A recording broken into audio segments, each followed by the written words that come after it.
একটা ইমেল ফাঁস হয়েছে। তাতে দেখা যাচ্ছে যে ইরান নিয়ে ইউরোপ এবং যুক্তরাষ্ট্রের সম্পর্কে বড় ফাটল, এবং কিভাবে এই ইউরোপের মিত্রদেরকে সাহায্য করা যায় তার পরিকল্পনাও সেখানে আছে। এবং এর মূল কারণ হচ্ছে যে যেভাবে ইরানের বিরুদ্ধে যুদ্ধে জড়াইছে আমেরিকা, ইসরায়েল সেই যুদ্ধকে সমর্থন করছে না। বিশেষ করে কয়েকটা দেশের অবস্থান খুব দৃঢ়, তার মধ্যে যুক্তরাজ্য অন্যতম। যুক্তরাজ্য এক সময় ছিল সবচেয়ে ঘনিষ্ঠ মিত্র, তারপর স্পেন।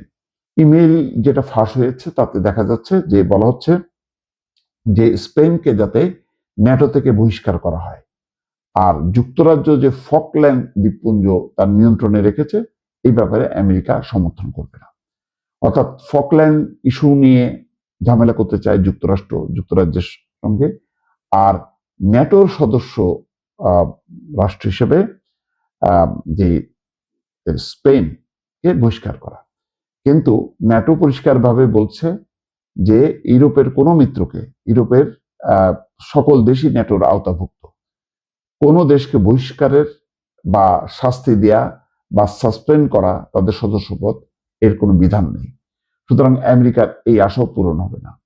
আর ফকল্যান্ডের ব্যাপারে যুক্তরাজ্য বলেছে যে ফকল্যান্ডের যে ভোটাভুটি হয়েছে সেই ভোটাভুটিতে সেখানকার জনগণ তাদের পক্ষে রায় দিয়েছে, অর্থাৎ তার উপরে ফকল্যান্ডের উপরে যে যুক্তরাজ্যের পূর্ণ অধিকার আছে, সার্বভৌমত্ব আছে, তার পক্ষে ভোট দিয়েছে।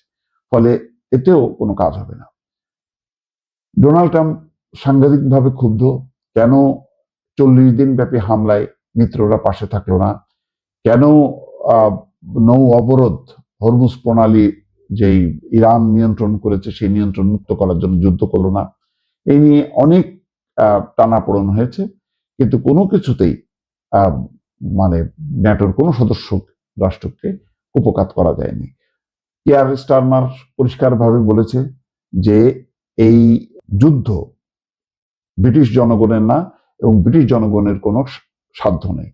তিনি বলেছেন ট্রাম্প বা আমেরিকা যতই ক্ষিপ্ত হোক না কেন, তিনি ব্রিটিশবাসীর যেই মনোভাব, তাদের মতামত, সেই মতামতকে প্রাধান্য দিয়ে তিনি এই যুদ্ধে জড়াবেন না।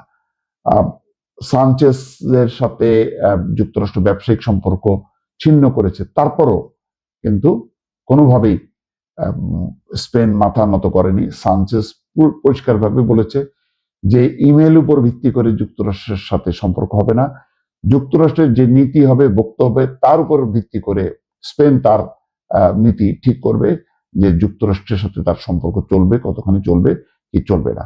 মোট কথা এটি পরিষ্কারভাবে ফাঁস হয়েছে যে এখন ইউরোপের মিত্রদেরকে শাস্তি দিতে চায় ট্রাম্প, এবং ট্রাম্প এটা শুধু ইমেল ফাঁস হওয়া না, প্রকাশ্যেই বলেছে যে এই ন্যাটোর থেকে আমেরিকা বের হয়ে আসবে, ন্যাটোতে যে ফান্ডিং করতে যুক্তরাষ্ট্র সেই ফান্ডিং পর্যন্ত বন্ধ করে দেবে। তাতেও কোনো প্রতিক্রিয়া দেয়নি ন্যাটোর সদস্য দেশগুলো, কারণ তারা মনে করে যে ইরানের বিরুদ্ধে একটা অনৈতিক যুদ্ধ চালাচ্ছে যুক্তরাষ্ট্র এবং সেখানে সহযোগিতা করছে ইমেল, যেটা একটা ভুল নীতি, এবং তাদের এই ভুল নীতির খেসারত দিচ্ছে সারা বিশ্বের এই যে জ্বালানি তেলের দাম বৃদ্ধি, জনগণের কষ্ট, মূল্যস্ফীতি, সবকিছুর